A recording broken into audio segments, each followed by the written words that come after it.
Hey everybody, how's it going? All right, got a bunch of windows open. How's everybody doing today? Thanks so much for being here.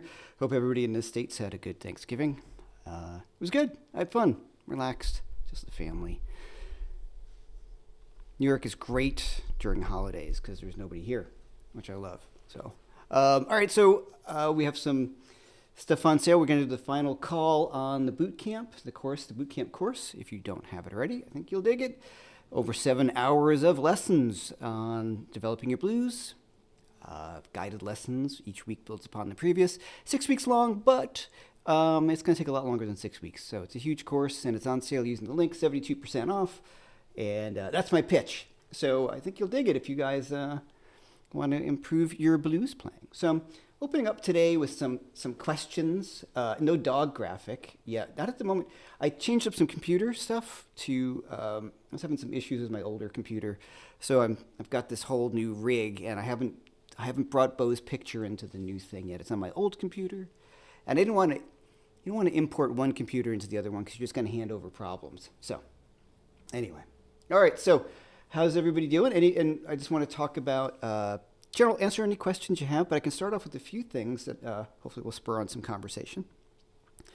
I did my video on two guitars that I play most, and it was this one and my PRS DGT Core. If you have any questions on that, happy to answer those. But one thing I do want to talk a little bit about is, as you know, I've been talking about working on a new record. And one thing that it's really spurred on, and I thought would be fun just to talk about with everybody, is just the setup that I have going from the get-go. So if I want to practice or if I want to write music, I need things to be ready to go, right? I can't mess around with, like the old thing, like if you have a lot of guitars or a number of guitars, if you keep one in the case, you're never going to play the guitar that's in the case. So my guitars are in like a rack over here. My amps are here. Like I've got, a few amps that are Uptown Problems, an amp or two sitting over there. They just get turned on because they're not in the amp area. So what I do when I'm trying to write something or I want to practice is everything is sort of ready to go. So let me just show you what a bunch of things. Angus Clark is in the house. And let's talk about, all right. So I got a bunch of windows. So let me see if I can get this going right. All right, so I use Logic. And what I do is I have a template of Logic that I just call up. And it's preset. And I have all my inputs and outputs ready to go. If I play the music through Logic, it's going to be a little weird sound, a little phasey. There's some routing stuff I haven't been able to figure out yet. It's always a big pain in the butt. So I have everything ready to go. I've got my keys. So for instance, I've got Easy Drummer ready to go. So say if I want to write a tune, and let's just say we're going to choose a groove, straight groove, rock. Right?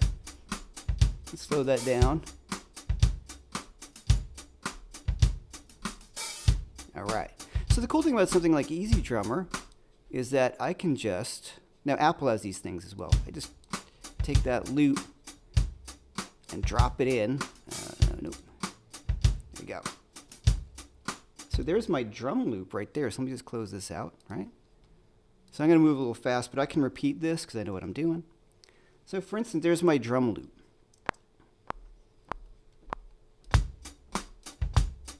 Right?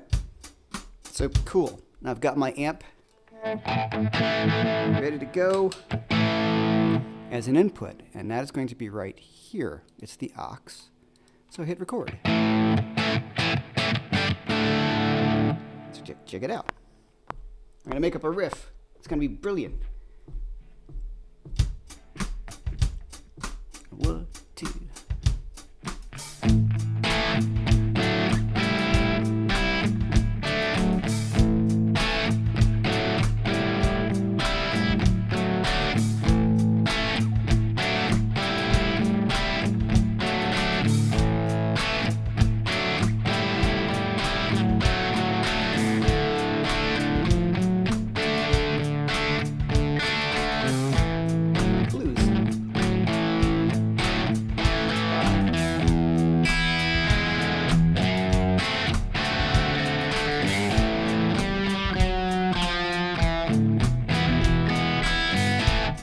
right? So now if I listen back, it's going to be a little flangy probably for you guys, but...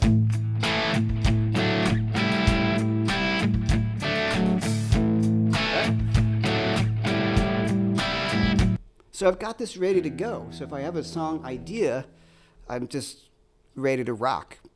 I have my keyboard set up. I'm a terrible keyboard player, but I got my UA keyboards. All these things you could do in GarageBand. So I got my keyboard patches here, that I can get that rolling. And so if I want to say, let's, work on a riff on top of that, I can just repeat that track and hit record here. So I know I'm going fast, but this is how fast, once you get it under your fingers, this is what you can do. Well, sing the solo a little bit. I'm in A, right?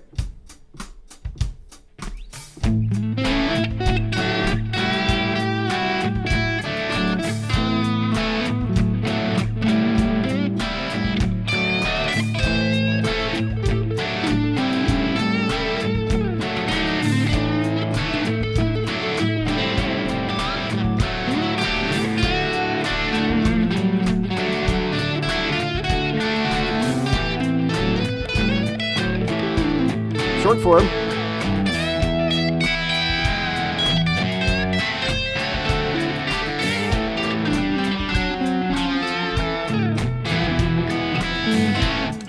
So now, kind of ready to listen back, right? Let's separate those, get a little mix better.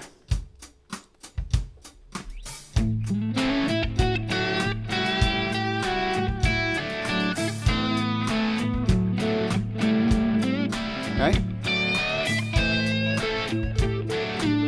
So people ask me a lot of times like how I'm writing tunes or how I record background tracks or how anything, how I work on courses. I have templates set in Logic. And so then I just call them up and everything is ready to go. My mic is ready. So I don't think I have a mic set up on this one because this is for a playing track. So I could add the mic. But if I did that, I might start feeding back, so I'm not going to do that. Anything that takes me time to put together, I won't do. So I always have as much stuff ready to go as I possibly can. And I think that really helps the flow of writing. Everybody I know who's a writer or a player, we all say the same thing. If you put up any roadblock, even if it's just having to take something out of the closet to play it, you're not going to do it. Most people. There are some people who are super motivated, but if the guitar that I want to, if I have a guitar that's not out, I'm not going to play it. If I don't have something set up to record, I'm not going to play it, right? So this is just kind of like I said, some stuff to do, to think about when you want to start recording. And I've got a bass over there in the corner. I can lay down bass, or I might play the bass on the keyboard that I have over here. I'm a terrible keyboard player, terrible. So there's so many cool things that keyboard companies have now. Like one finger chords, you tell it what key you wanted it to be, right? And then you just play one note and it plays a chord from that key. Or if you want to solo over something, or make a melody and you're not sure your song is in, C minor, and you're not a good keyboard player, and like myself, I can cheat. I can just program it to C minor, the keyboard, and I just play all the white keys and I'm in the key of C minor.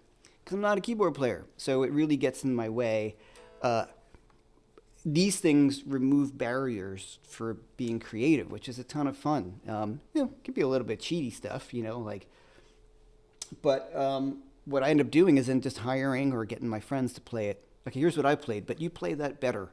So the drum loops, if like the new record, I'm recording all this stuff here for right now. I just give it to the guys and say, okay, let's learn this. This is the kind of the drum beat I want. I know you're going to do way better drum beat than I am, and so do that. So, all right. Now, right now I am running the aux through my Friedman, through my pedal board into the rig, That's expensive. I know that. So let's look at some other ways we can get some cool sounds, right? So I'm going to unplug something here. And I'll get some questions in general. I think this is kind of fun. All right, so plugins there's so many great plugins out there, and I use them all the time. Mainly on the new recording, or when I'm writing, or when I'm just sitting at home, or if I'm just messing around, I use a plugin. I don't usually run my tube amps. I just use a plugin. So there's a number of them that I love. The new UA one is excellent. Universal Audio did that Paradise Studio thing. It's great. I'm not super familiar with it just yet, and I don't want to do a demo. There's lots of great demos of it online, because I have to load it through Logic, and it's going to sound weird and phasey, and people are going to be like, that doesn't sound very good, because it won't, because I got it. So, two of my favorites. S-Gear. It's pretty popular. I've got it in tuner mode. You'll see why in a second. So let me turn it on here. All right. So here.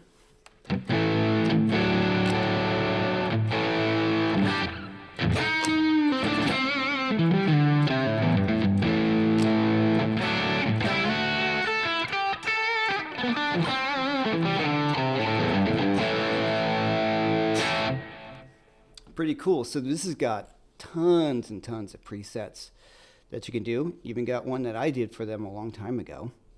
This is one of my favorite plugins. I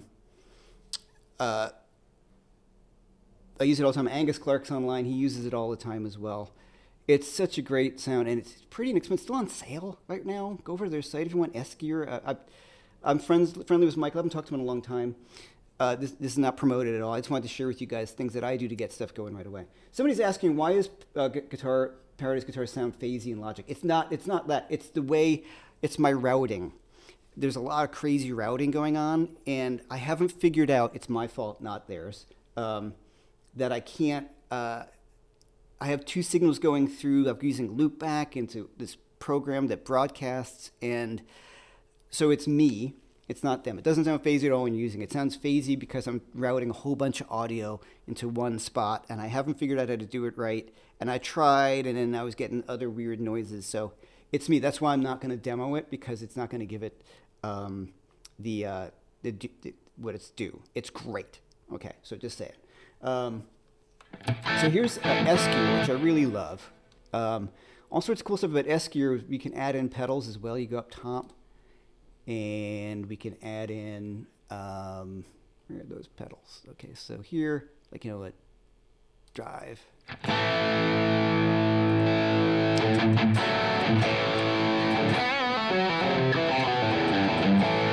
I've got a pretty baby right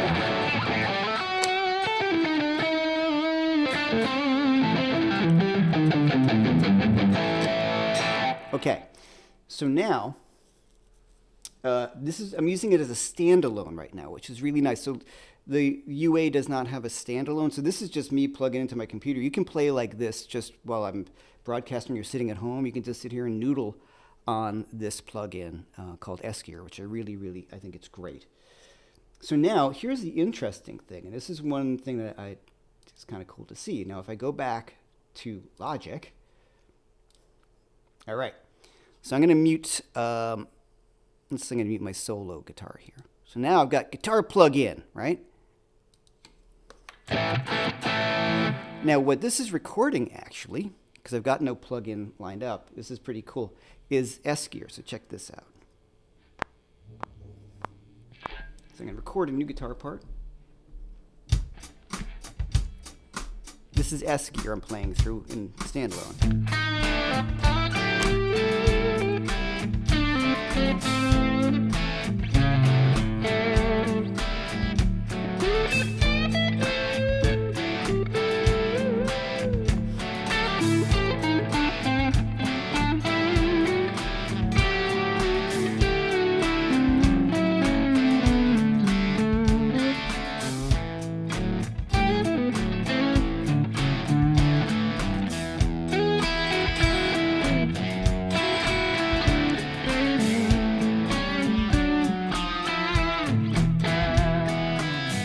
Okay, so what's cool on the playback, we go back over here, is I just have a dry guitar sound.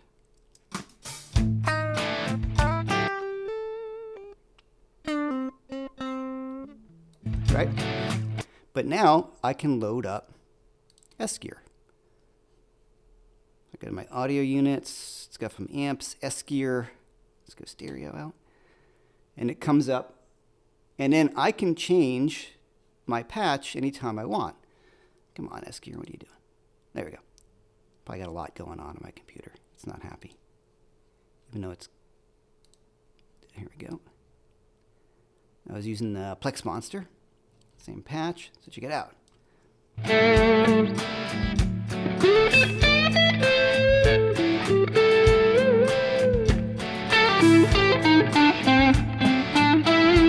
Now, if I didn't like that, I can change my amp. Let's go to Blue Kryptonite.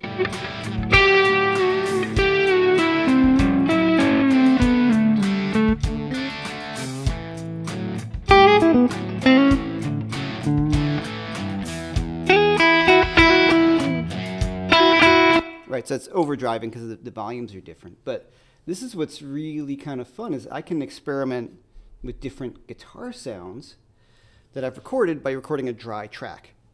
What you heard earlier on this other track, if I close out,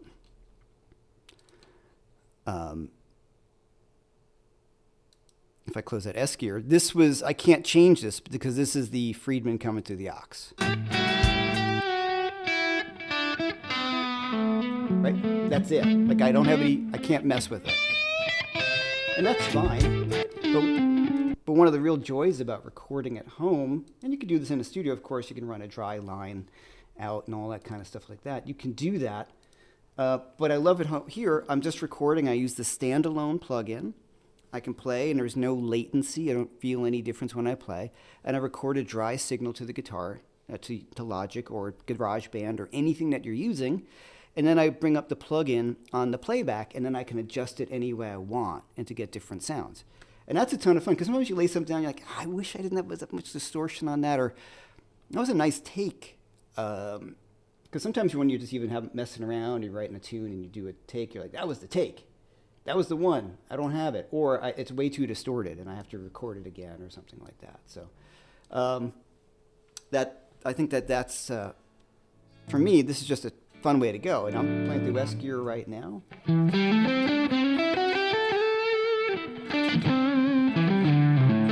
Right?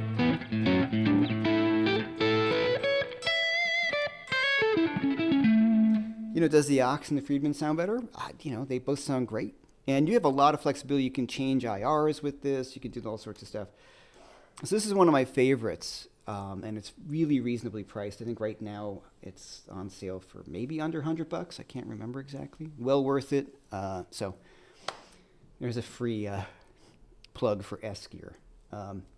So any questions? Okay, so you appreciate the cheaper option. Yeah, cheaper recommendation. What is it? The UA one I think is like on sale right now for $150 or something like that.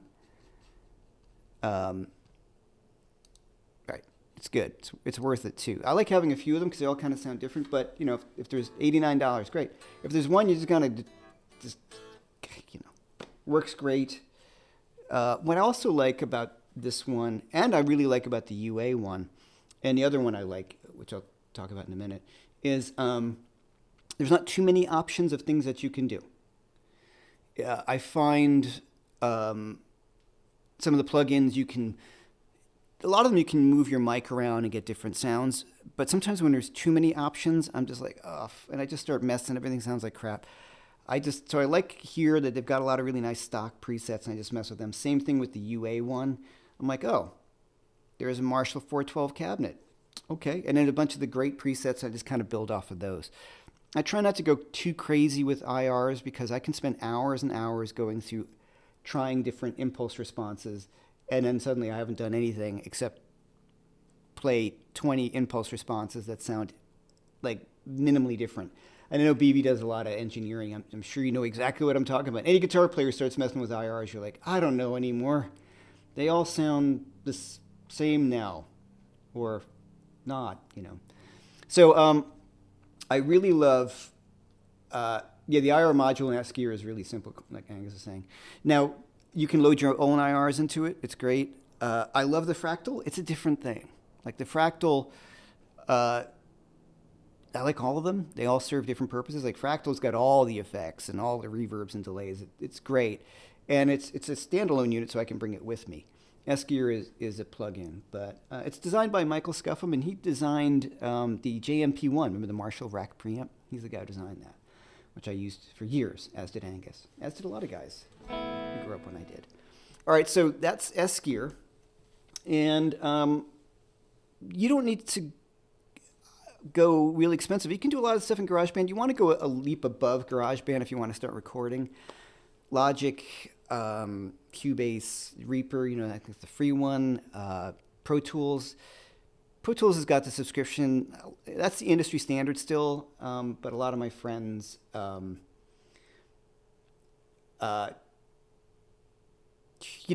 so into it, and then you got to be really into Pro Tools too, because there's a subscription, and a lot of guys are not all that happy with them all the time. So as BB's saying, useful tip for recording for folks recording: absolutely record the clean DI guitar in parallel with the guitar with effects. Right. So for the upcoming record, it's on its way. I got a Layla splitting box, so I can do just that. You need to get a good splitting box as a DI box, because you can't just put two cables. It'll cut the signal and it sounds weird. So you have to get the good one. David Deere Parker, what's up, man? I got your email too. I was meant to get back to you. Also, Live a New Way plugin. I'd love to see James Santiago put all of that in a floor unit and modeler, right? That would do really, really well if they did that. Now, Fractal just put out the AP4, which looks great too. Smaller Fractal unit. So there's so many great things now. And that the AP4, the Fractal thing, is a little easier to use because it's not. You can get super deep on it, but it's easier to dial in than say the other one from the faceplate. All right, let me see if we've got any questions. So yeah, once again to reiterate, it's sounding phasey in Logic is my fault because I can't figure out how to route it just right. Let's see what we got here. If there's any questions. You got me tap dancing out here, guys. Okay, any specific difference in the LR pickups in the LRP pickups? I put LRP pickups in Ron Ellis LRP pickups in a number of my guitars. I really, really liked them. They sound a little different than the Grissom pickups. The Grissom pickups sound great. And the new DGT, the new PRS 3s sound really, really nice too. I just kind of wanted to make the guitars my own. As I said in the previous video, David's a great friend, and I just wanted to make them my own. And I like Ron's pickups a lot. I felt they were a little, I don't say warmer. That's not quite right. There's just something about Ron's pickups. I really like the way they react. But, the DGT pickups sound great too. Okay, so who's got any questions? Compressor pre or post gain? Well, it depends on what you want to do. I very rarely play with a compressor ahead. It's both. It depends on what you want. I don't ever really play with a compressor pedal, like ever, unless I'm playing some slide. And I learned that from Sonny Landreth. I mean, a lot of guys do, but I got a time to hang out with Sonny a lot. And looking at Sonny, I'm like, do you have your compressor on all the time? He's like, oh yeah, that never comes off, or else, the notes die out really fast unless your amp is so crankingly loud and screaming. So he leaves the compressor on all the time. So if I'm doing that, or if I'm getting more of that, the Jeff Beck, that whole kind of thing, I might put a compressor on to help some of those harmonics ring out longer. But I don't really love the way they get rid of dynamics, because I feel like that's something I've worked really, really hard on as a player. And then when I add in a compressor as a pedal, I feel like it kind of destroys my dynamics. Maybe I don't know how to dial them in well enough. I don't know. And then afterwards, I don't ever add them in. So there's never been a compressor on my board ever, really. Now recording, that's different.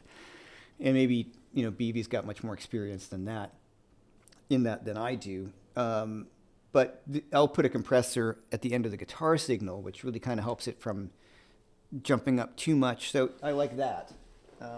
And usually how I just dial that in is I just use some of the UA presets because I'm not that smart. I can't. Drinks on camera. Okay, what monitors are you using, basically? Answer a few questions on that. I am using the Atom A7As, the new version. They're a little expensive, but they're the good upper prosumer, you know what I mean? Like lower, they're good. They're really solid for home use and for what I'm using. They are more expensive, but BV put there, Kali audio monitors, good budget pick, great.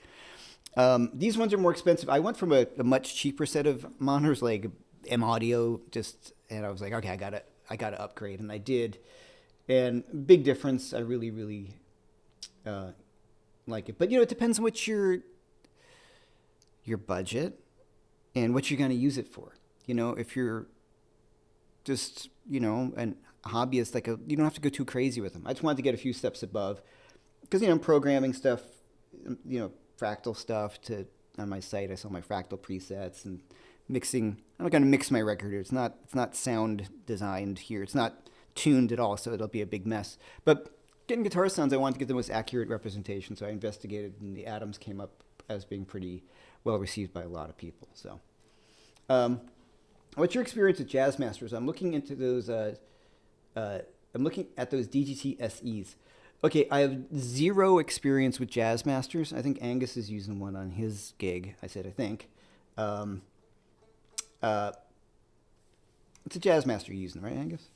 I've never gotten with them. First of all, if you're talking about the Jazz Masters or with the switches, and I don't really love the way the bar feels, and I don't know. I've played them. They sound great. I love guys who play them. It's just, I've got no experience with them, to be honest. They've never really appealed to me. And the DGT SEs are great, man.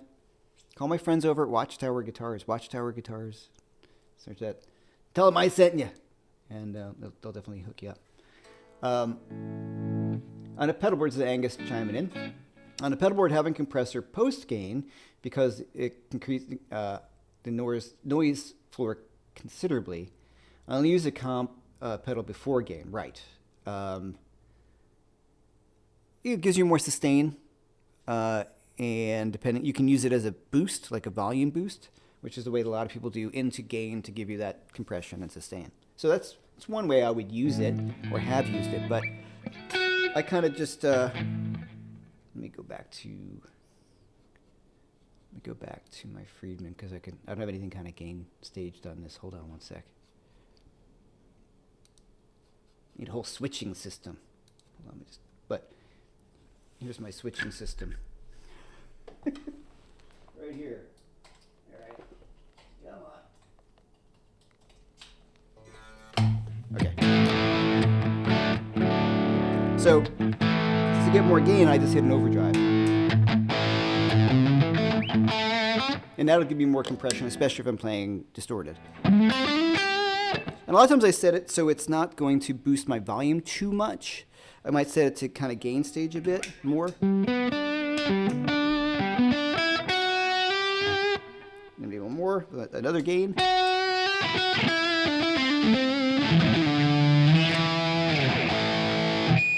There you go. That's because I'm sitting so close to it. Yeah, it's pretty gainy. So I end up not using the compressor to answer that question in super great detail.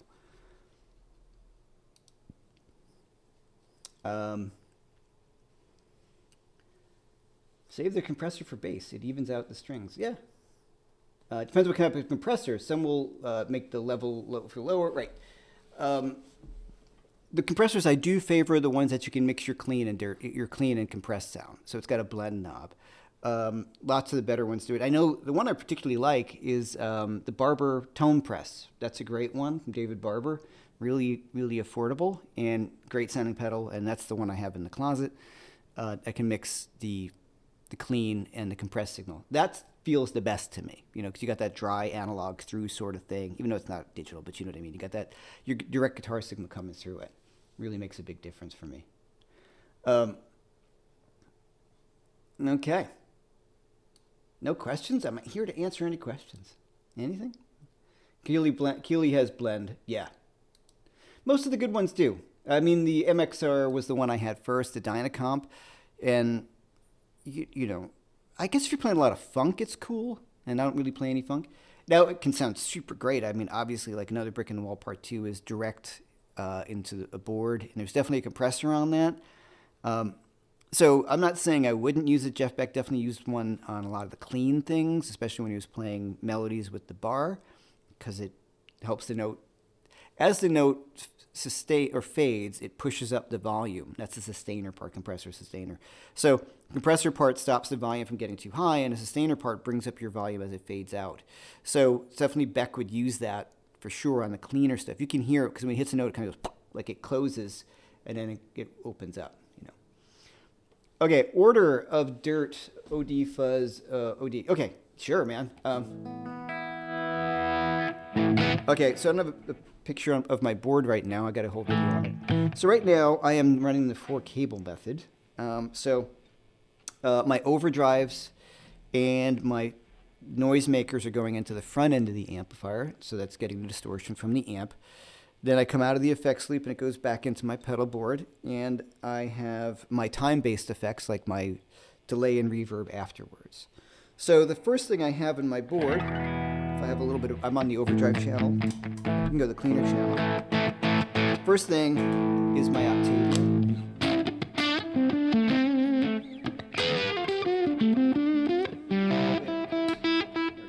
Switch got it.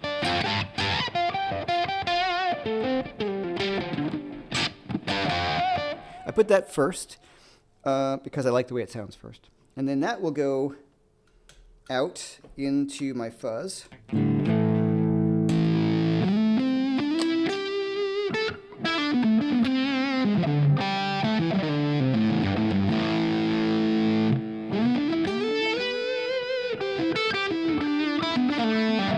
the two of those together.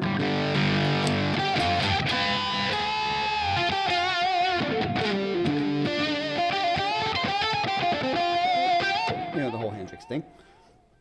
And then those come out and they go into, I've got an interface going on here that it's by Axis Guitars out in Canada. So he has an interface where I can run 2-cable or 4-cable method depending on how I plug it in, which is great, with a little button, turns it between 2-cable and 4-cable. And everything runs there. I wish I could, it's kind of a pain to pick it up and show it to you. Sorry guys, my camera's not mobile. So everything goes in there along with the foot switch, and that goes, so my signal goes out of the fuzz into the routing thing and then into my tuner, which has a buffer. The routing thing has a buffer as well. I've kept a buffer on the tuner, either one. And that goes out. So I don't want the buffer before my fuzz on Octavia because it doesn't sound right. And then it goes into my Univibe.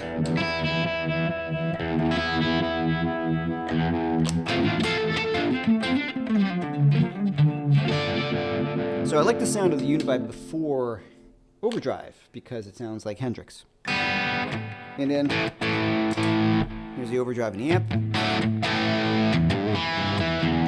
I've got the Vemram Booty G as a boost here.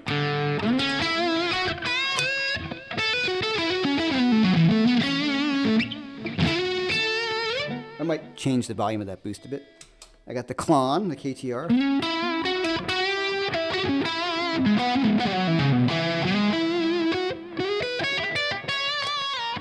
Right, and then all that goes into the front end of the amp. Then the signal from the back of the amp, the return, goes in back into my pedal board, into my volume pedal. So it's like a master volume on the floor. So you can have my effects contrail.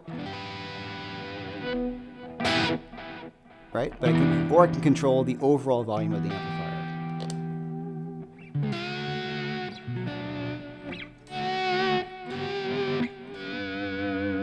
Right? And then goes into my delay and my reverb. There's the reverb. Let's get real wet. And delay.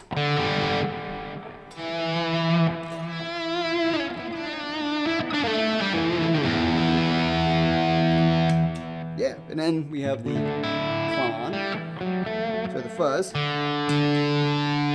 And I can tighten that up with the clon.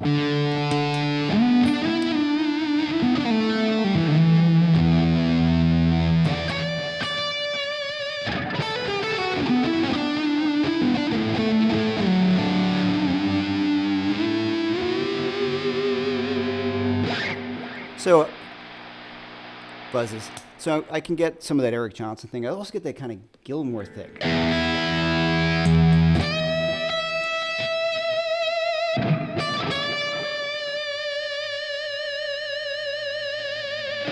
And the Univibe.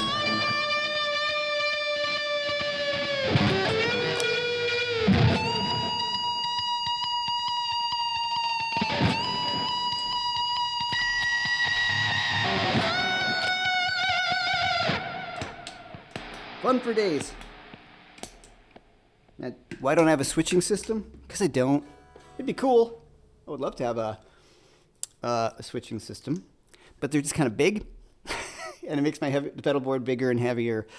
Talk to Dan at that pedal show where we might do something on that. I don't know, but I don't end up putting them all on at once. I'm pretty cool with how I step on them. I think I've got it kind of down. Oh, and also my reverb, my delays are hooked up to an expression pedal. So all the way down, it's a little bit. You can kind of hear it. And hold on, let me go. It's there, and then I can bring it up.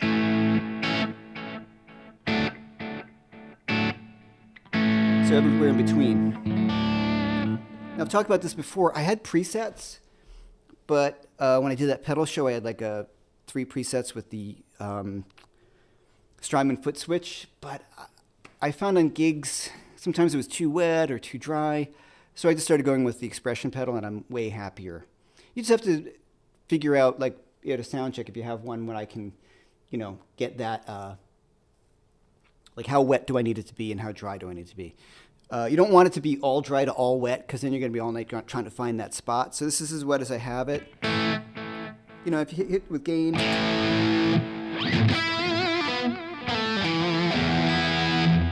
sounds great. And then the reverb is a UA Golden, so I have one preset, and then I have what's on the floor thing. Get an XL stomp. Dude, it doesn't sound nearly as good as this. Facts. Love line 6. Great stuff. Does not sound like a Vemoram and a Klon and a King Tone and UA. I've tried. Believe me, I've tried. It just doesn't, it's cool. It's just, and also I really do like pedals. Like I can lean over and turn that knob for that pedal. Nothing against the line 6 stuff. There's things that, everything fills a purpose. So the line 6 stuff, I think can sound great, but I find this stuff. Sorry, that was for someone else. Oh, okay, cool. All right. Hey, no, is it Jakey Lee amp count? No, it's just it's black now. I got a black head shell from Friedman as opposed to the red. A bunch of reasons for that. One, I think it just kind of didn't look so good in the background. Every picture I think was this red amp, and all my cabinets are black, and I had this red head on top of it when I would gig. So I think it looks. I like the way it looks in the black. A little more. Looks almost like a JTM 45, right? I think it looks great. It's not even been recovered. It's just been a whole new thing. Okay, starting from scratch. That's a good question. Starting from scratch, how do you like to set an amp? Fender or Marshall style gains, volume, EQ? Well, if we're talking any of them, I usually just start everything at noon. They are different in the way they react. So if we're going to look at like a Marshall style amplifier, I wish I could make it a little closer, but almost everything really tone-wise is at noon on this amp. On the back, it's got a thump and a presence. So the thump is a low end. I have that on 0. I don't want a lot of thuddy low end. Not thuddy. I think it sounds good dialing it in here. And 0 feels like a normal Marshall kind of circuit. I could add more in, but sometimes that adds more low end information than I think a guitar needs. So with the T-Rocks as well, I just start at noon and I just dial it in. The preamp, if you're talking a 2-input, like a 1-input like this, it's got a preamp gain and a volume. But Fenders are different in the sense that if you start turning up a Fender, you really have to turn down the bass equally, right? So if you start going to like, 5 on a Fender Deluxe Reverb and you have your bass at 5, it's going to get really tubby. So it's the way the circuit works. I'm probably wrong, but Marshall, like when they're all the way open, it's all the signal goes through one. So in other words, if the treble's on 10, all the treble's going through, and then you just dial it back. I think Fender is the opposite, where it will add more. I could be wrong, but for intents and purpose sonically, it does add more. So if I'm, like, say with the T-Rocks, like the louder I get, the more I have to turn the bass down because it gets more flubby. You know what I mean? So, see, granted, so I have to really pay a lot of attention to that. And I just use your ears. The most important thing, and I think any pro will tell you this, use your ears, don't use your eyes. Set your amp with your ears, not your eyes. Because the volume knob, the tone knobs vary from amp to amp depending on the circuit, the values of the pots, what kind of tubes you're using, blah, blah, blah. So, like for instance, when I'm going into my aux and I'm running my Bloomfield drive, which I love, I have the bass like almost on like 1 or 2, but live I don't. It's just the way it interacts with the aux. It just seems to kind of pick up more bass. So I just roll it back. So it's use your ears, not your eyes. It makes a big, big difference. And I felt that was really cool. Same thing with any kind of unit like the Fractal or this, S-Gear or anything that you're going to use as a plugin. I don't even pay attention to what it says on the knob because it's all going to be different. Okay. Yeah, you thought you're crazy about putting the Princeton on 0, the bass on 0. No, not at all. Like, I think Joe Walsh is pretty famous for that. Like, in every Fender, he just turns the bass on 0. I think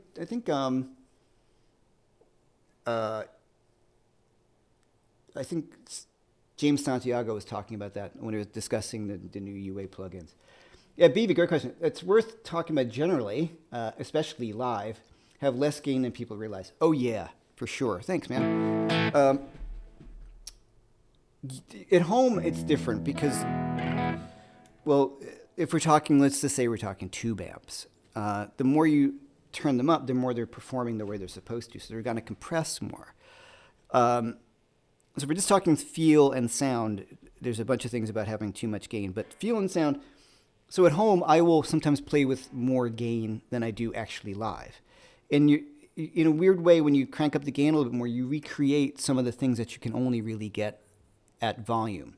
And when I say volume, I don't mean ear-splitting volume. I mean performance volume. You jam with your friends, like a real volume, where the amp is doing what's supposed to do depending on the wattage. Like if I have a 100-watt super lead on 3, it's going to be loud, but it's not really cooking, as opposed to, say, like a Deluxe Reverb at 5 is not going to be as loud. You know what I'm saying? So the right amp for the room.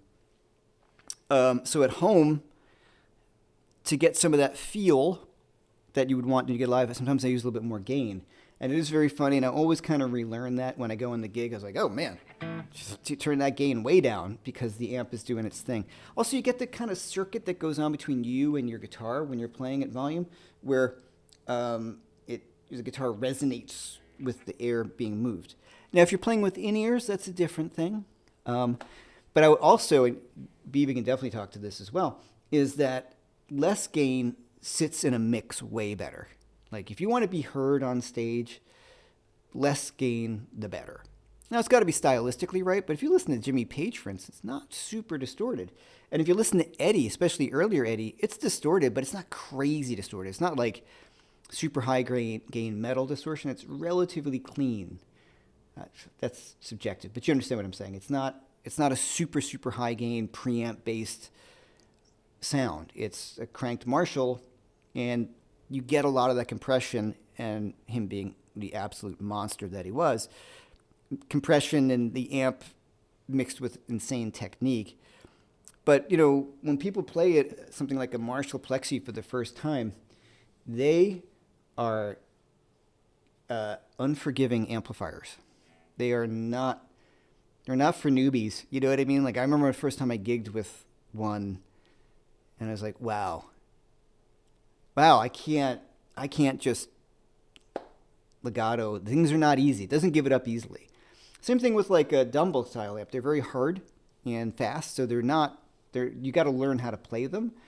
Whereas, say if you're coming from, like if I said my Friedman, on high gain channel in there.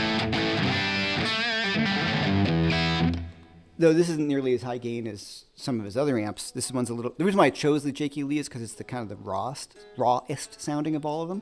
Sound most like a older Marshall to me. But if you're used to playing super high gain stuff and then you switch to a Plexi, it's a bit of an awakening for your technique where you're like, oh man, that's a lot more difficult. AC/DC, right? Yeah, BB, perfect example. Just listen to a whole lot of Rosie or Let There Be Rock. I mean, it's like super clean. It's just barking. And it just sounds great because it cuts right through. Now, stylistically, of course, if you're playing Pantera stuff, that's super high gainy and scooped. But I remember seeing Pantera live years ago, and it was outdoor, and I couldn't hear anything. Like the guitars, like outdoor, just disappeared because there was no mids. So let's talk about mids for a minute. Mid-range, and BB could definitely talk to this too, any guitar player, any mix engineer, guitars sit in a certain spot in your mix. So you don't want too much low end, because sometimes people are like, oh man, this amp's got crushing low end. I'm like, yeah, well, that's the bass player's area.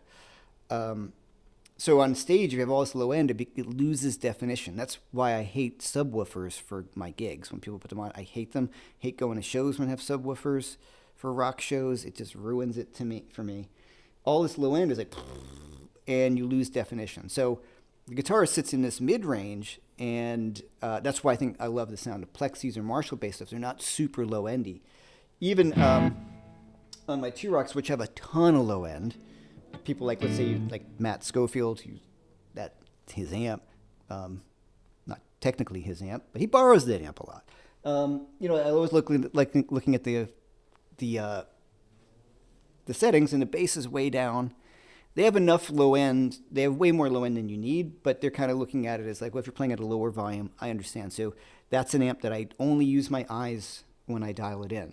It's just because the bass is set really low. And I push the mids up a bit more. So the mids are the things that cut through. That's why people like tube screamers and clones. Now, sometimes I don't like... Now, this is a real important thing. I've talked about this. I love the sound of Voxes. I love how they sound live. I don't like playing them at home. For the way I play guitar, there's not a lot of low end. So when you're at home playing and you want a little bit more low end, they're not really coming from that amp. That's my experience with them. So for instance, I've got my little T-Rock combo, which at home, I don't want to say it sounds anemic. It doesn't have a lot of low end. If I put it into a 112 cabinet, it sounds huge. But then when I go on a gig, I never think about it because I didn't need all that low end that I would have been dialing out anyway. So the 112 combo of my T-Rock fits exactly where it was. I remember calling Eli, the owner. I'm like, hey, He's like, yeah, it's actually almost like I know what I'm doing, which is totally true. So by omitting some of those lower frequencies, I didn't miss them at all. Sometimes you miss them at home because you want to have this bigger full sound, but that's just something to think about. But the mids are really big. So back to the Tube Screamer. And I remember when I bought my first Tube Screamer when I was younger, thinking this was going to make me sound like Stevie Ray Vaughan. And I plugged it in. It was just this kind of harsh, mid-rangey thing. Because I didn't get it. I didn't get that the point of it, and a clon, in any kind of circuit like that, is it rolls off your low end and adds some mids. So you cut through way more. Jeff, I play in a cover band, songs with a guy who strums chords on acoustic. I play electric to provide contrast. how would you think about building a second guitar parts and techniques across the song? That's a great question. I've been in that situation too. Is it just a duo? That's another big thing. The main thing I would say is triads. And then I usually go for something that he's not playing. So say if your other guy is playing a C chord, right?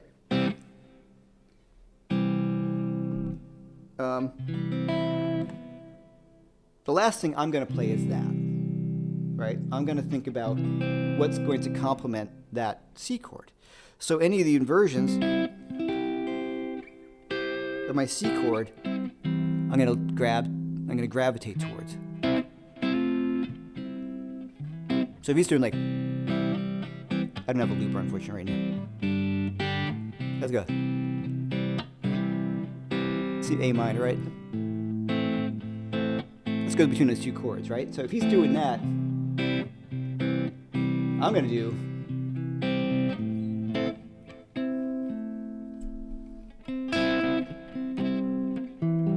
some delay, right? Sorry, yeah, messed that up. A minor, C. I'm going to grab like a C in the first inversion to A minor. And if he's laying down a rhythm, I'm not going to double the rhythm with him. I'm going to play less and play something higher so it gets out of his way.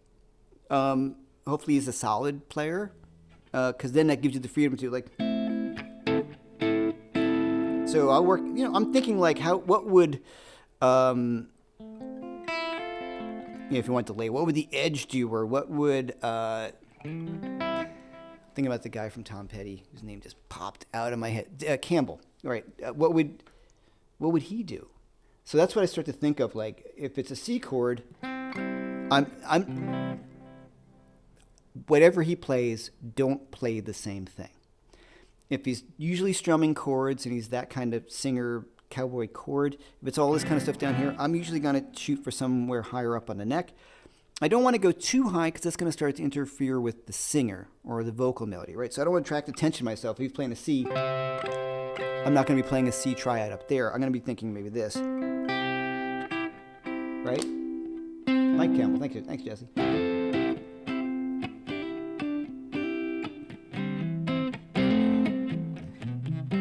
Now those Hendrixy style fills, that's the money on those kind of gigs, because they always sound good, just don't overdo them, and they accentuate and add dimension to the other guitar parts. So that's what I'm always thinking. That's usually what I would get hired for, because most of the situations, if there's another guitar player and I was like the hired side guy, a lot of times the other guitar player is the singer, or they hired me as this stunt guitar player, you know what I mean? They brought you in to do all those kind of things. So hopefully that's helpful. That's what I would think about. And how do you do it? You just learn the tunes, you know the chords to your tunes, and then you might have to suffer through going, okay, what are my inversions of my major and minor triads? I happen to have courses on that. Mastering major triads, mastering minor triads. That was huge. That got me a lot of work. Knowing my triads. That's like, yeah, I can directly say that has gotten me a lot of work directly. All right, can you talk about your right hand? There's a sweet spot on the strat, neither near the neck and the bridge. Does it depend on how hard you're self-picking? Yeah, I think about dynamics and where I'm picking all the time. Now, generally speaking, if it's rhythm, I'm kind of almost a little bit front of the middle pickup. Or, back and forth, depending. I'll definitely go to that bridge pickup, play more near the... Yeah.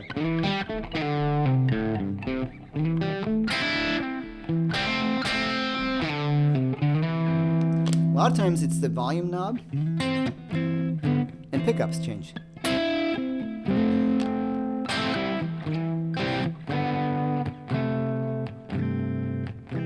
Right? And don't be afraid to use a bridge pickup. Because you're not hitting it with full gain. I used to always favor the neck, which I love the sound of. But that bridge pickup can add a really nice texture as well. I'm thinking about dynamics all the time. It's one of the most important things you can work on as a musician. It's like when you're talking to someone, if they're yelling at you the whole time, you're going to lose interest. So the same thing. That's what makes music interesting is the dynamics. All right. Any more questions? Lower mid frequencies, 200 hertz, less than 1K. Like this is stuff I don't know. Less than 1K, and upper mids is greater than. Excuse me, 5. I don't know any of that stuff. People say like, oh, you're boosting whatever K. I'm like, I don't know. I should learn that. Just like I should learn keyboards better, or. It's funny, in a weird way, and I'm not really necessarily proud of it. I avoided a lot of getting too deep into home recording until the advent of the digital stuff. That's been great. One of the reasons is I had a friend of mine, really good friend, who helped produce my first record, and a lot of things I worked on. Who unfortunately passed away, but he was great at that stuff. And he was like, listen, man, I used to play drums, and I got really into recording. I don't play drums as much anymore. I'm like, I get it. So the amount of time, like if I'm writing this record, I haven't really played much guitar other than writing. So my guitar chops are not great because I don't have the time to do both. So it's interesting. Using the arrow just as an arrow. Okay, good. All right. I thought it was greater than or less than. I'm like, what? All right. Sorry, man. Favorite Beatles song or album? Boy, got a lot of.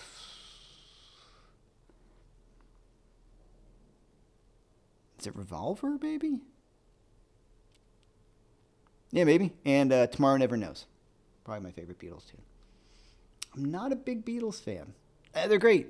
I get it. 100%. Understand all of it. I get it. I think I grew up hearing it all the time. And I always leaned towards the heavier stuff. So Zeppelin was it for me, or Floyd, if you're talking about the real classic bands. But, I mean, I get it. Beatles are amazing. There are some songs that I really absolutely despise by the Beatles. But there's some songs that I really love. Tomorrow Never Knows might be my favorite. I really like I'm the Walrus. Those chord changers are so great. But I think the ones I don't like are the ones that people don't know. Are the ones that probably most people agree. Favorite Zappa? I've never been a fan. God, a lot of my friends are. Just never kind of got into it. I tried. Just was never. I know it's one of those things like Steely Dan. I get it. I just don't find myself gravitating towards it, and I think there's a bunch of reasons. My wife just hates it, but I think. When you grew up hearing those songs all the time on New York radio, and my brother, Steve, would play it all the time. You know, you're younger, and I just lean towards the heavier stuff. Now, Jethro Tull, now we're talking. Those early Tull records. I was just listening to Songs from the Wood the other day. I love Jethro Tull. You know, Aqualung, of course, Songs from the Wood, Minstrel in the Gallery, all that stuff. Yeah. Love Jethro. I've got no shame in any of that. I like what I like, and I don't care. And the best part is, like, it's, you know, I understand the majesty of the Beatles and Steely Dan. I completely get it. I can listen to another band, the Beach Boys. My friend Rob loves the Beach Boys. That band, I just don't like them. I get it. Once again, like, yeah, I get it. That's amazing. Just don't want to hear it. You know? Yeah. So, any more questions, guys? Any other artists that you never got into that would surprise? Oh, that you never got into that would surprise people. I'm with you on Steely Dan, but I could never get into Miles Davis either. Okay, I find the thing with Miles, and sort of like the Beatles, is there's so many periods of Miles. You know what I'm saying? He's around for so long. There's so many distinctively different things. So like 70s Miles, 80s Miles, 50s, 60s Miles. They're all so very, very different. I love Miles, and I love kind of all the periods of them. So, of him, I get it. So I'm trying to think of other bands that everybody loves. Sounds in New York. There's some obvious ones, like, you know, bigger ones like like Springsteen. I get it. I get it. Just don't really attach to Bruce Springsteen. I think of things that people would be surprised that I didn't like. I think the one I usually get is the Steely Dan one. I used to play in Keith Carlock used to play in my band. I mean, like I have the, it's great. Steely Dan. I just don't. I like. I think I've come down to a lot of stuff. It's like I like things that have a lot of edge to them. Not that Steely Dan doesn't, but the reason why I love Zeppelin so much, like Robin and I, Ford and I were having an argument.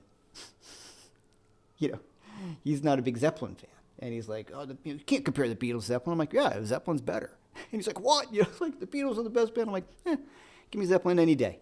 You know, and he's like, "That's because of the Guitar Hero stuff." I'm like, "Yeah, sure, whatever." I just love.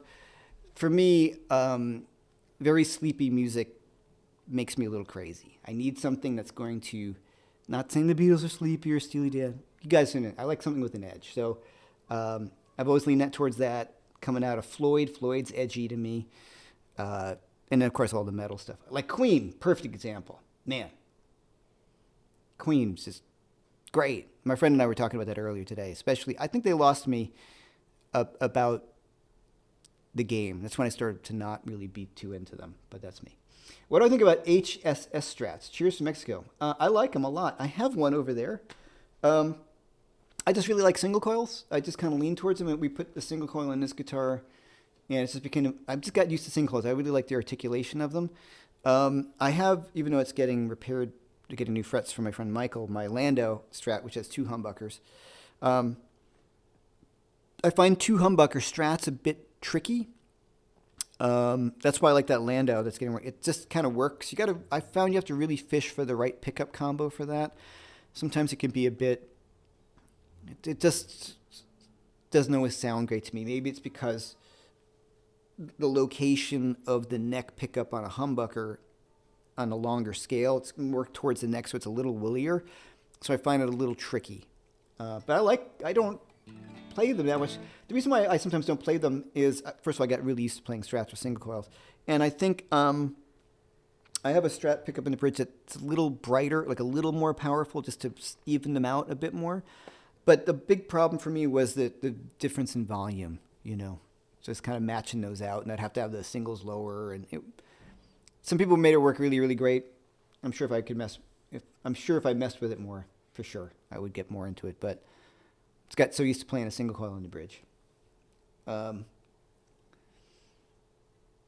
are some of your guitar heroes through your guitar journey? I love Hendrix, and then Steve Vai, and then Guthrie Govan. All right, well, let's go through them.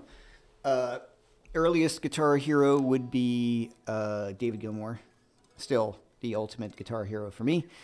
I'm trying to think chronologically. Hendrix was much later for me, which is interesting. I was into Robin Trower before that. Michael Schenker, one of my absolute favorites. That was pretty early on. The guys from Maiden. I used to love Iron Maiden. And Randy Rhoads. More influenced by Jakey Lee, actually, than Randy Rhoads overall, for sure. He's my favorite Aussie guitar player. I think he was the most. I think he was the most creative at a thing. Like his rhythm guitar playing was so cool, and the parts and all that. So that's we can have the Aussie guitar player fight. Eddie came later. I think it was some of that dumb stuff when you were in high school. At least when I was, it was like, no, Randy versus Eddie. Blah blah. It's like just stupid. Jeff Beck. All along. You get more in the fusion guys, Pat Metheny, John Schofield, Scott Henderson, Robin Ford. Some Gary Moore for sure. Yngwie Malmsteen, massive influence on me and pretty much everyone at that time period. Then you start getting into the blues guys, Albert King, B.B. King, Freddie King. Stevie was an influence when he was kind of big, but never really. I'm not a Stevie guy. I kind of got to that point real fast that a lot of guys were trying to sound like him, and still are to this day. And none of them are going to sound like him. None of them are going to sound like Freddie, Albert, Jimmy, you know what I'm saying. So, I don't know. I'm trying to think. I mean, I love like The Cure and like Robert Smith, and I love you know, I love a lot of not guitar music too. But those are the main guitar players, I would think. There's got to be other guys. Michael Landau, for sure. And then, like I said, Hendrix came a little later. I'm sure I'm missing a ton of really big ones, but those are the main ones. I think I'm Mike Stern. I think I'm not that different from a lot of the guys. You know what I mean? Like of that period, of my time period. Which Octavia are you using? This is one by R. Weaver Effects. It's called his Octavate. He's a local guy. I have his wah pedal and his Univibe. His Univibe is sick.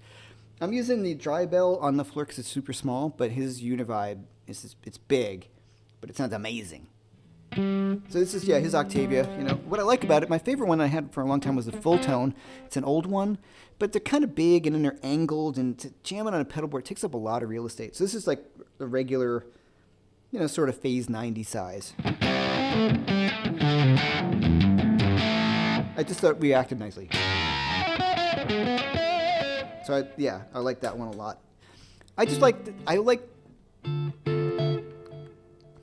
the Full Tone one's great. The Mythos one is great. There's a lot of really good ones. You got to play them. I've played a few that don't react really well. They just, you got to plug it in and play it. But it's funny. This one sounds great, but my Full Tone one's a lot darker. But this one sounds great. Johnny Winter. Oh yeah, I love Johnny Winter. I was way into him for a while. Still alive and well. Still one of my favorite records. Came to him a little later. Yeah. So, yeah. Love Johnny Winter. All right, any more questions, guys? Let's kind of open up. Scorpions. Yeah, well, Scorpion. I love the Scorpions. Lee John Roth. Thank you. That's one I left out. Big one for me. Eric Johnson. I'm trying to think of you guys saw Mark Letary played the other night. Mark's a friend of mine who sounded great. There's so many good guitar players now.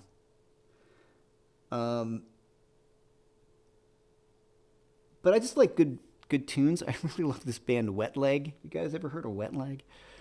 The kids are like them. Play Glastonbury. Great pop tunes, kind of like post-punk pop tunes. I love punk stuff, the biggest punk band I got into was the Sex Pistols, which I love that record, even though people have opinions on that. I love all the Johnny Rotten, like the Pill records, Johnny Lydon records. Wet Leg, I really dug it. It's just a fun band, great sense of humor, cool tunes. Great vibe. Yeah. Someone said, Wet Leg. Yeah. Badasses. Yeah, totally. And, I just like good music, if that makes sense, right? So I love pop tunes. I love well-constructed pop tunes. I don't like being like the old guy. Sometimes I find it's difficult to find, even though all these roots of finding music, sometimes I find it difficult to find something that I really, really like. If that makes sense. So the other night I was listening to a metal thing.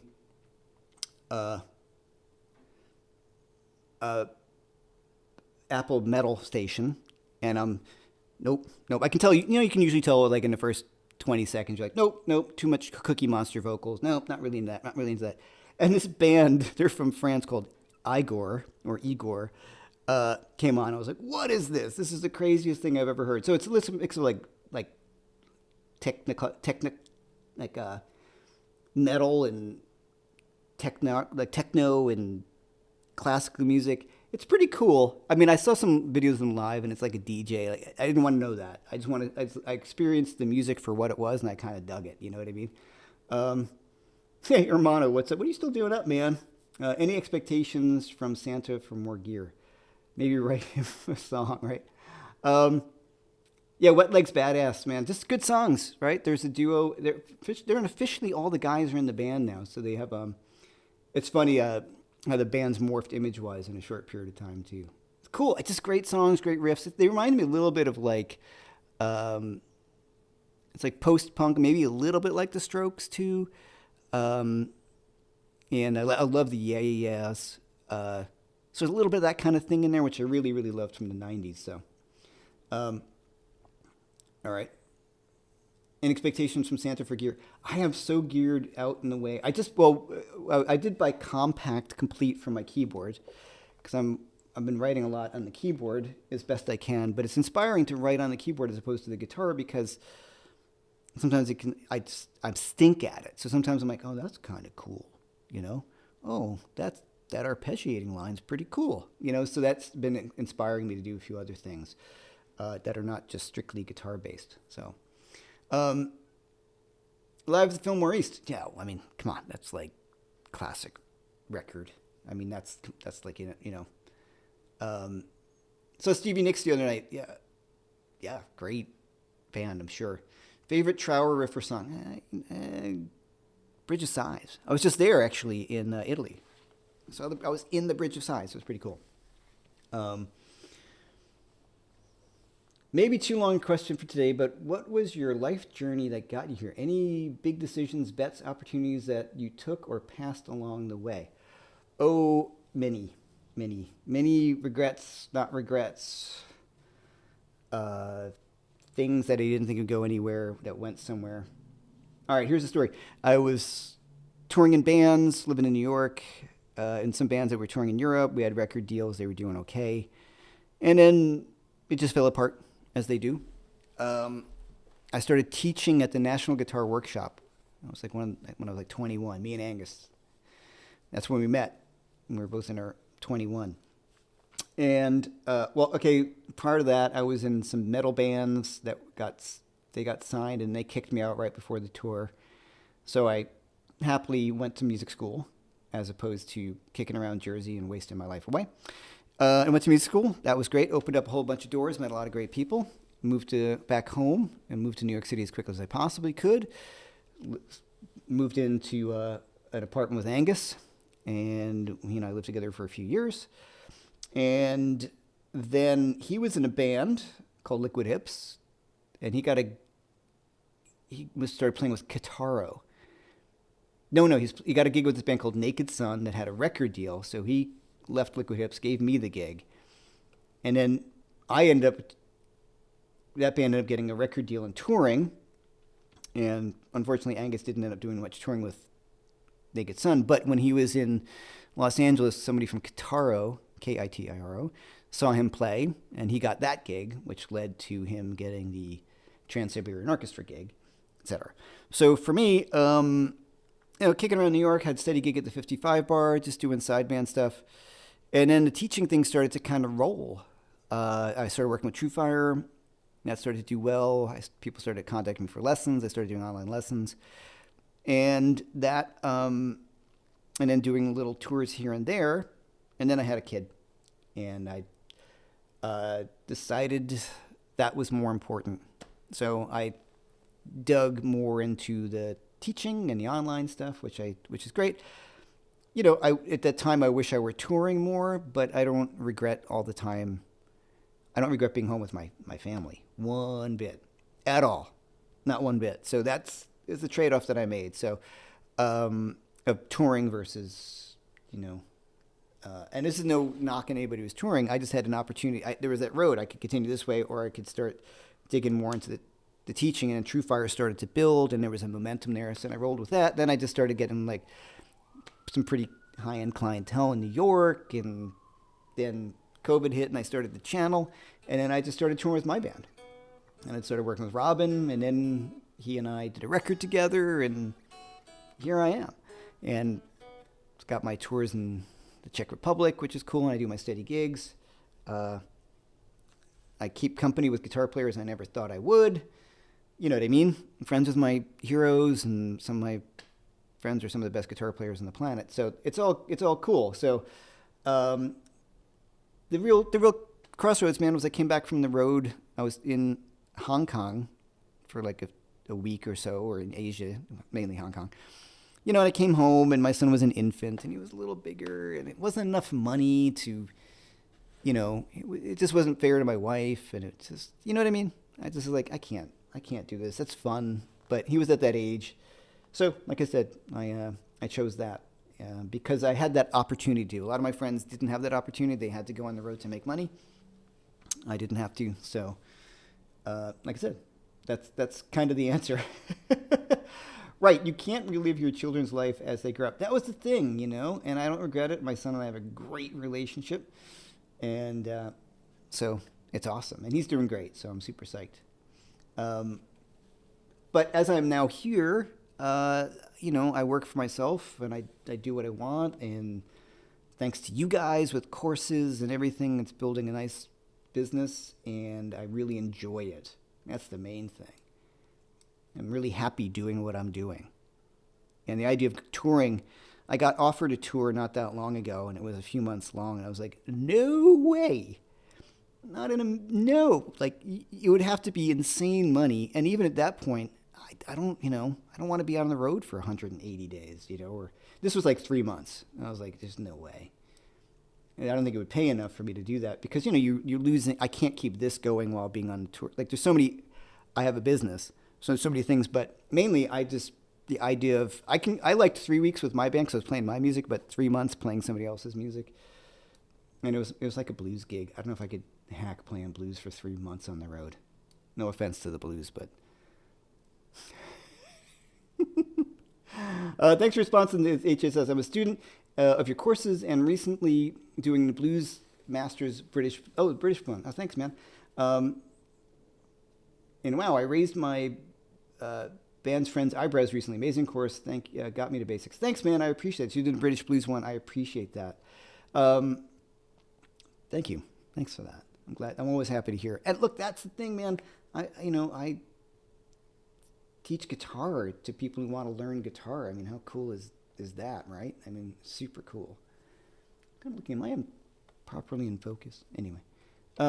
What advice would you give a person who's been playing for 18 years, has knowledge of theory, scale, songs, and frustrated at trying solos and failing? Makes me want to quit, by the way. Okay. A little bit at a time. Get a good teacher. Get someone who can, guide you. And even if it's just like not monthly or weekly, like a monthly lesson. But the thing is, like, learn other people's songs. Like, learn the stock vocabulary of, say, like, if you're talking about, I'm assuming blues and blues rock because we're here, learning basic vocabulary, whether it's, like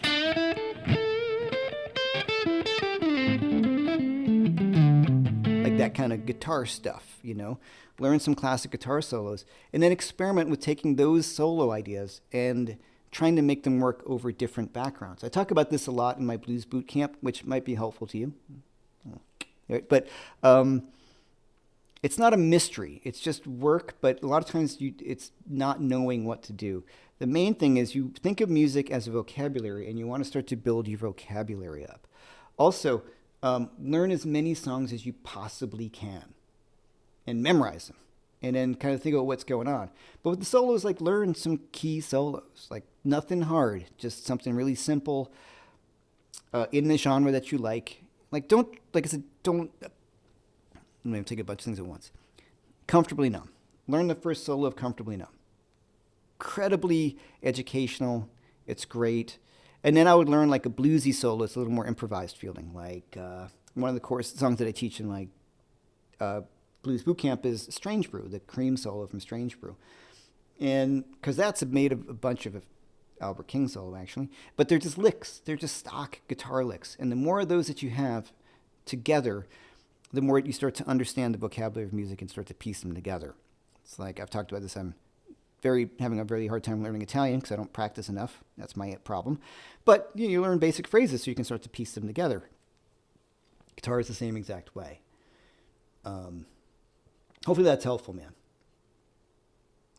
Romano, I think don't quit, by the way. Don't quit. It's just, you're just in a rut. Just take a guitar lesson from somebody who's good. That's what I would do. Tell them exactly what you just told me, and then see what happens. Hermano, I'm thinking of trying to write on other instruments to make us better guitar players, thinking more melody. Yeah, because you don't get locked into what you're normally going to play, for sure. Have fluency diagonally across the board. That helps a lot, too, for sure. Having a challenge playing clean notes on one guitar. I have similar 16-inch arch tops, same scale length, feel, relief, action, frets, and radius. A real puzzle for me. Um, same T, same string setup. I don't know what all those numbers mean, but I try to go back and forth between two courses. Courses, I just saw course. Like, um, then don't keep on. Then don't play that guitar. Like, there's some guitars that I just don't like playing. You know what I mean? Like you're talking about. If you don't love that guitar, who cares? I used to be worried about that kind of shit. Like, I should be playing the guitar. I just don't play well on that guitar. Whatever, get rid of the guitar then. I don't, unless there's some reason why you love it, but I just play the guitars that make me play well and make me happy. And if there's something about the scale or the radius or the setup of the guitar, first of all, I'd bring it to a good guitar repair guy, try to get it set up as best as possible. But some guitars, man, just play like crap. Neck angle, just some guitars are really difficult to play. It's usually, I think, the neck angle. But if it's not those basic things like it needs a refret or the action or the any of those basic things, a lot of times I don't worry about it anymore. If a guitar's not getting played, I don't love it, I just sell it. Baby, change the strings. Yeah, change the strings. Start with the basic stuff. I would say if it has not had a professional setup by a really good guy, bring it to them and then tell them exactly what the problem is. And a lot of times, man, simple things like things that don't want me to not want to play a guitar. So I'll pick up a guitar, and I'm really picky about the relief and the neck, and action. Like, so I like basically a straight neck. It's pretty much poker straight. And if it's got any relief, I can feel it right away. Like if I pick up my DGT, PRS necks are really solid, but it moved a little bit because I got the heat on in the house, just a hair. And same with my Tuttle. I picked it up when I was like, ew, why is this playing like crap? And I just went, dude, like I moved it like, an eighth of a turn, not even. And that's how sensitive my hands are to it. And then suddenly the guitar feels good and I want to play it. So that's a really important thing. Maybe the other guitars play so well and this one just has something that's not working for you. Hopefully that helps. That's generally what it is. But if you don't like it and you've tried and you've got it set up and it's just not working for you, and it's not like a family heirloom, who cares? Get rid of it. It's kind of funny too, on a final thought, and I'll let BB go because it's getting late in Europe. I was thinking about this, like a friend of mine the other day, it was Jason Lachlan, we were out at Crandall Guitars, and he was looking at acoustics. He's like, how come you don't have a good acoustic? How come you don't play acoustic guitar? I'm like, because I don't care. I'm an electric guitar player. I love a nice acoustic guitar. I don't have a really, really nice one because I don't take care of them well enough in New York, and the tops always crack, and it's just a pain in the butt in New York to keep them humidified. That's me. I'm lazy. I admit it. But I'm an electric guitar player. When I play acoustic, I enjoy it, and I've got an old National, which I play sometimes, and I really enjoy a great sounding acoustic. But after a little while, I'm like, okay, give me an electric. That's just what I hear when I hear guitar. I've talked to other guys about that too, and they're like, oh yeah, I love playing acoustic guitar and noodling, but I'm an electric guitar player. That's kind of how I feel. So it's kind of a nice feeling for me, like with your guitar that you're not loving. Sometimes you're just like, yeah, I tried. It's not working for me. Like I've had a bunch of 335s. I really love the way they sound and everything, but for me, for guitar, I might just play at home. I want something I can bring with me on gigs. I'll probably get one again. I always talk about that, but Telecasters. I got a Michael Tuttle Tele. He's making me another one. I love Telecasters, but on a gig, I'm never really I like Strats. So, you know what I mean?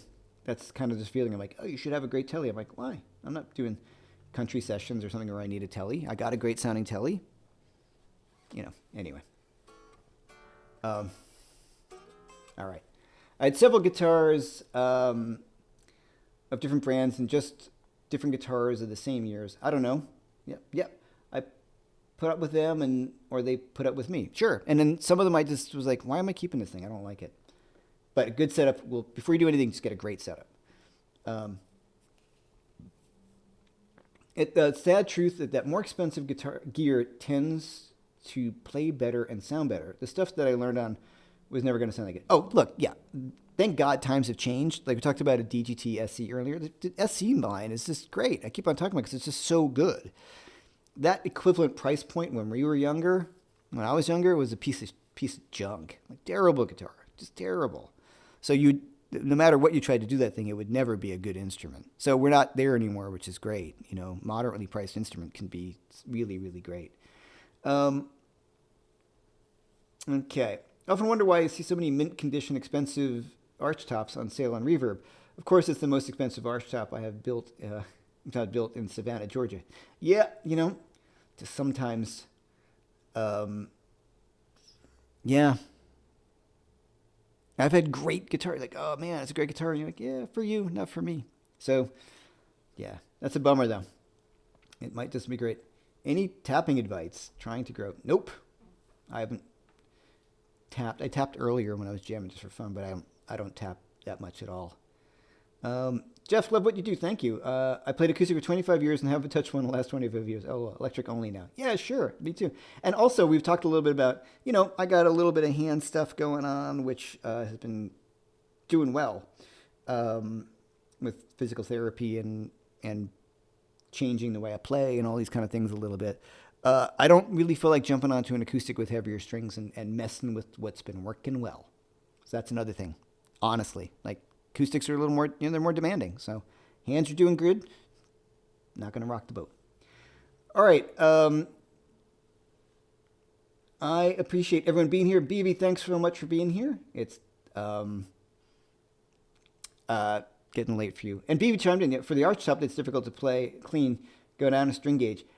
Yeah, arch tops, people want to put really heavy gauge, like flat wounds. I don't know what you got on there. I can't play any of those things. I mean, they're fun. I can play them, but I don't know. As we said, you know,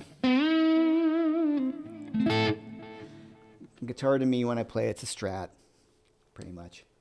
Anyway, all right, everyone. Thanks so much for being here. Pick up the Blues Boot Camp if you don't have it already. BB put the Triad bundle up there as well. And I will see you guys next week. I'll probably have another video coming out this week on something. I don't know. I'll find something to talk about. And all right, I'll see everybody. And thanks so much as always. And hopefully this was fun and helpful. Thanks, BB. Thanks, everyone. I'll see you guys soon. Oh, I got to find my window. I got like all these windows open.